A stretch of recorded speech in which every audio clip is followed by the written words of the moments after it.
Друзья, псалмопевец, написавший Псалом 103, стих 34, был человеком, ходившим в присутствии Бога. Потому-то Святой Дух вдохновил его, чтобы передать нам истинные сокровища. Что из сказанного им привлекло мое внимание?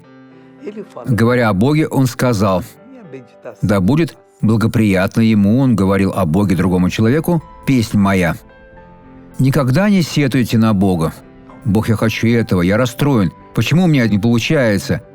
Нет, скажите: «Бог, любимый Отец, успокой мое сердце, позволь мне понять Твою волю в отношении меня. Помоги мне петь Господу благоприятным образом». Затем псалмопевец сказал так: «Буду веселиться о Господе». Тот, чья песня благоприятна Богу, обещает также веселиться замечательным образом в Боге, нашем Спасителе. Запомните это слово. Посмотрите на этого благословленного человека, и я вернусь помолиться.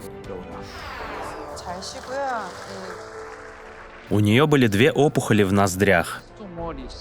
Из-за этой боли она не могла даже дотронуться до носа. Теперь она начала касаться с одной стороны, затем с другой, и боль прошла. Вскоре она уже смогла свободно дышать, до этого нос был заложен. Слава Богу!